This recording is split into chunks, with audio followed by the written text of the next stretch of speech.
Assalamualaikum warahmatullahi wabarakatuh. Alhamdulillahirabbil alamin, wassalatu wassalamu ala asyrofil mursalin Muhammad wa ala alihi wa sahbihi ajmain. Dulur-dulur seiman, kali ini kita akan membicarakan tentang Al-Quran sebagai mukjizat. Mukjizat artinya suatu yang luar biasa yang tidak kuasa manusia membuatnya, karena hal itu adalah di luar kesanggupannya. Mukjizat ini hanya diberikan kepada nabi-nabi untuk menguatkan kenabian dan kerasulannya. Selain itu juga untuk menyatakan bahwa agama yang dibawanya bukanlah bikinannya sendiri, tetapi benar-benar dari Allah Subhanahu wa Ta'ala.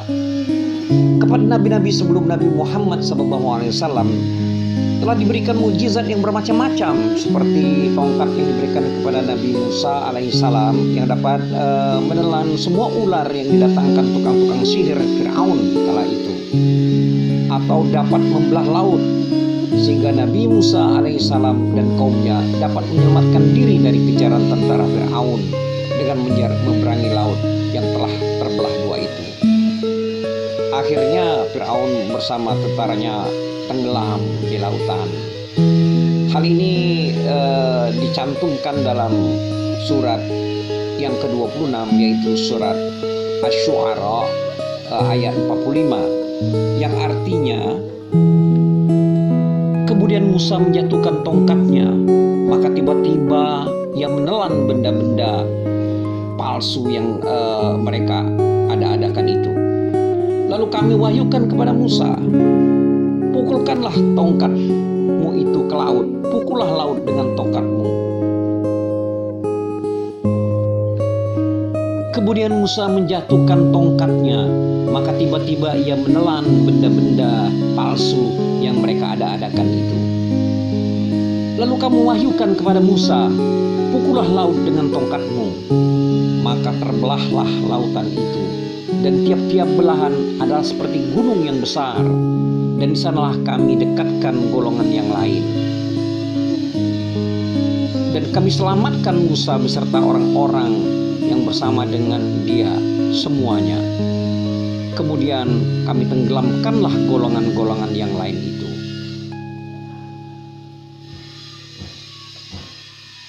Mukjizat yang dapat menghidupkan orang mati dan sebagainya juga diberikan Allah kepada Nabi Isa alaihissalam. Hal ini tersebut dalam surat Ali Imran atau surat yang ketiga dalam ayat 49. Dan sesungguhnya dan sebagai rasul kepada Bani Israel yang berkata pada mereka, sesungguhnya aku telah datang kepadamu dengan membawa suatu tanda atau mukjizat dari Tuhanmu, yaitu aku membuat untuk kamu dari tanah sebagai bentuk burung, kemudian aku meniupnya, maka ia menjadi seekor burung dengan seizin Allah. Dan aku menyembuhkan orang yang buta sejak dari lahirnya dan yang berpenyakit sopak, dan aku menghidupkan orang mati dengan seizin Allah. Dan aku kabarkan apa yang kamu makan dan apa yang kamu simpan di rumahmu. Sesungguhnya pada yang demikian itu adalah suatu tanda kebenaran kerasulanku bagimu, jika kamu sungguh-sungguh beriman. Demikian pula kepada Nabi besar Muhammad SAW telah diberikan beberapa mukjizat, di antaranya Isra dan Mi'raj dalam waktu satu malam, sebagai tersebut dalam surat yang ke-17, yaitu surat Al-Isra ayat 1. Dan keluarnya air dari ujung jari Rasulullah SAW ketika ketiadaan air. Mukjizat yang terbesar yang diberikan kepada Nabi Muhammad SAW adalah Al-Quran, suatu mukjizat yang dapat disaksikan oleh seluruh umat manusia sepanjang masa, karena memang beliau diutus oleh Allah untuk keselamatan manusia di mana dan di masa apapun mereka berada. Oleh sebab itu, Allah menjamin keselamatan Quran sepanjang masa dengan firman-Nya dalam surat Al-Hijr ayat 9, yang artinya sesungguhnya kami yang menurunkan Al-Quran dan sesungguhnya kami tetap mempeliharanya atau memeliharanya. Di dalam mendefinisi Al-Quran sengaja dicantumkan kata yang mempunyai mukjizat, karena inilah segi keutamaan Al-Quran dan bedanya dengan kitab-kitab lain yang diturunkan kepada nabi-nabi lain. Mukjizatnya itu terletak pada fasyahah dan balaghahnya, keindahan susunan dan gaya bahasanya, serta isinya yang tiada tara bandingannya. Mustahil manusia dapat membuat susunan yang serupa dengan Al-Quran yang dapat menandinginya.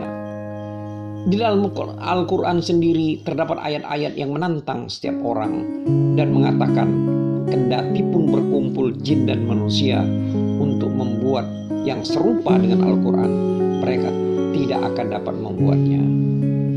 Seperti Allah berfirman yang artinya, katakanlah, sesungguhnya jika manusia dan jin berkumpul untuk mengatakan yang serupa dengan Al-Quran ini, niscaya tidak mereka akan dapat membuatnya, biarpun sebagian mereka membantu sebagian yang lain. Surat yang ke-17, yaitu surat Al-Isra ayat 68. Bagi yang tidak mengerti bahasa Arab, seperti umumnya bangsa Indonesia yang tidak mengetahui dan mendalami bahasa Arab, amat sulit untuk menemukan di mana letak hijaznya Al-Quran. Karena mengetahui ketinggian mutu suatu susunan kata-kata tidak akan dapat dipahami kalau kita tidak dapat merasakan keindahan bahasa itu sendiri. Oleh sebab itu, cukuplah kalau diketahui bagaimana pengaruh Al-Quran terhadap sastrawan-sastrawan penantang Islam, dan juga reaksi mereka terhadap tangan-tangan Al-Quran itu sendiri. Karena pengakuan musuh-musuh Islam adalah bukti yang nyata atas kebenaran ijaznya kitab suci ini. Contohnya, pertama, ada beberapa pemimpin Quraisy telah berkumpul untuk merundingkan cara-cara mendudukkan Rasulullah SAW. Akhirnya mereka sepakat untuk mengutus Abul Walid, yaitu seorang sastrawan Arab yang jarang sekali tandingannya, agar ia mengajukan kepada Nabi Muhammad SAW supaya meninggalkan dakwahnya dengan janji bahwa beliau akan diberi pangkat, harta, dan sebagainya. Setelah Rasulullah mendengar ucapan-ucapan Abul Walid, beliau membacakan kepadanya surat Fussilat dari awal sampai akhir. Abul Walid amat tertarik dan terpesona mendengar ayat itu, sehingga ia termenung-menung memikirkan keindahan gaya bahasanya. Kemudian langsung kembali kepada kaumnya tanpa mengucapkan sepatah kata pun kepada Rasulullah. Kaumnya yang telah menunggu dengan gelisah dan tidak sabar lagi melihat perubahan pada mukanya, segera bertanya, "Apa hasil yang kamu bawa dan mengapa kamu bermuram durja?" Abul Walid menjawab, "Aku belum pernah mendengar kata-kata yang seindah itu. Itu bukanlah syair, bukan sihir, dan bukan pula kata-kata orang ahli tenung. Sesungguhnya Al-Quran itu ibarat pohon yang daunnya rindang, akarnya terhujam ke dalam tanah, susunan kata-katanya manis dan enak didengar. Itu bukanlah kata-kata manusia. Ia adalah tinggi dan tak ada yang dapat mengatasinya." Mendengar jawaban ini, mereka menuduh Abul Walid itu telah berkhianat terhadap agama nenek moyangnya dan telah cenderung kepada agama Islam. Yang kedua, mengenai reaksi ahli syair dan sastra terhadap tantangan Al-Quran, mereka bungkam 1000 bahasa. Tak ada yang berani tampil ke muka karena memang tidak sanggup dan takut akan mendapatkan cemooh dan hinaan. Memang banyak sekali di antara pemimpin-pemimpin dan ahli sastra Arab yang mencoba dan meniru Al-Quran. Bahkan kadang-kadang ada yang mendakwakan dirinya sebagai nabi, seperti Musailamah Al-Kadzab, Sulaibah, Habalah bin Ka'ab, dan lain-lain. Tetapi mereka itu semua menemui kegagalan, bahkan mendapatkan cemooh dan hinaan dari masyarakat. Sebagai contoh, kami nukilkan di bawah ini kata-kata Musailamah Al-Kadzab yang dianggapnya dapat menandingi sebagian ayat Al-Quran.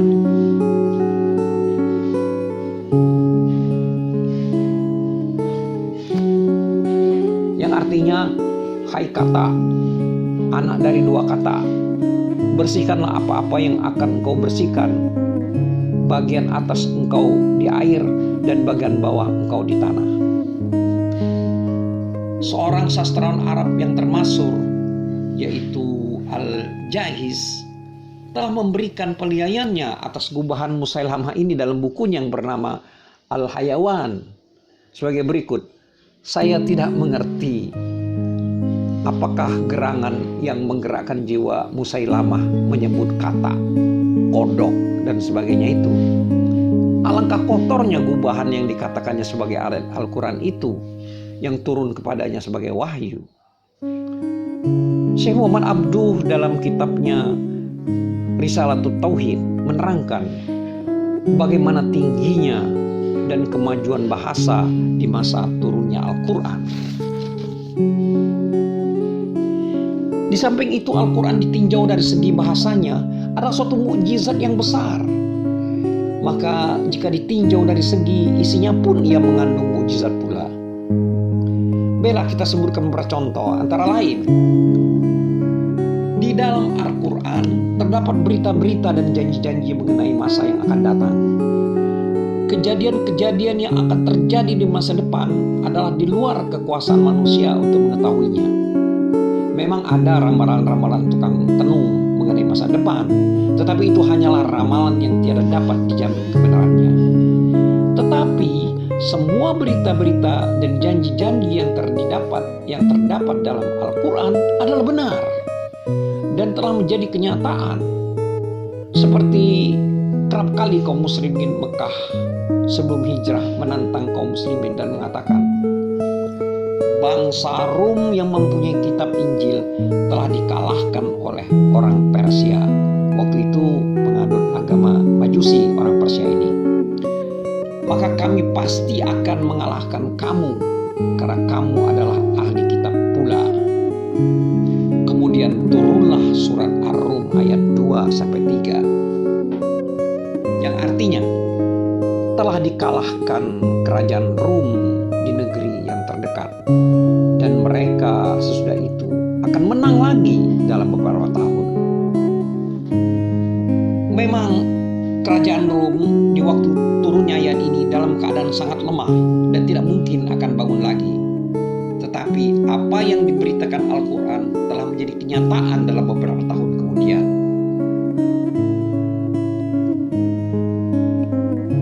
Yang kedua, di dalam Al-Quran terdapat pula fakta-fakta ilmiah yang tidak mungkin diketahui manusia di tanah Arab pada waktu itu. Tetapi fakta-fakta tersebut dijelaskan dengan tepat dan sekarang diakui kebenarannya. Seperti pada masa turunnya Al-Quran, ilmu kedokteran di tanah Arab boleh dikatakan tidak ada. Yang ada hanya ilmu pengobatan secara primitif dan tahyur.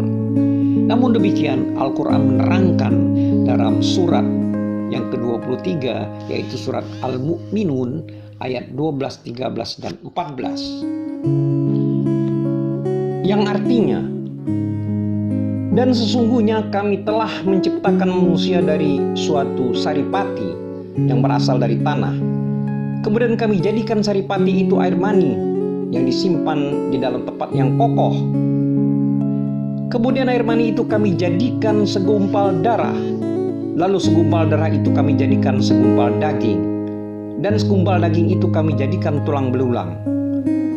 Kemudian tulang belulang itu kami bungkus dengan daging. Sesudah itu kami jadikan ia makhluk yang berbentuk lain. Maka Maha Suci Allah, pencipta yang paling baik. Selanjutnya fakta ilmiah lain adalah pada mulanya ahli-ahli tafsir ilmu falak, maksudnya di sini, telah menetapkan bahwa matahari itu tetap tidak beredar, tidak berjalan, dan hanya bumilah yang beredar di sekeliling matahari. Tetapi Al-Quran menegaskan bahwa matahari itu juga berjalan atau beredar. Dalam surat Yasin, yaitu surat ke-36 ayat 38, yang artinya, dan matahari itu beredar di tempat peredarannya. Demikianlah ketetapan dari yang maha perkasa lagi maha mengetahui. Dengan demikian, dan dengan ringkas, dapatlah disimpulkan bahwa Al-Quran itu adalah suatu mukjizat dipandang dari segi bahasanya, dan mengandung mukjizat pula bila ditinjau dari segi isinya. Dan mukjizat ini akan kekal sepanjang masa karena ia telah dijamin terpeliharanya oleh Allah Subhanahu wa taala. Allah Subhanahu wa taala telah memperlihatkan tanda-tanda kekuasaannya di seluruh penjuru dunia dan pada diri manusia sendiri, sehingga terbukti kebenarannya bahwa Al-Quran itu adalah benar dan merupakan mukjizat Nabi Muhammad SAW. Fungsi diturunkannya adalah untuk memberikan jawaban kepada berbagai persoalan umat manusia dan memberikan jalan keluar dalam menyelesaikan persoalan-persoalan dan perselisihan yang dihadapi masyarakat. Wallahu a'lam bishawab. Wassalamualaikum warahmatullahi wabarakatuh.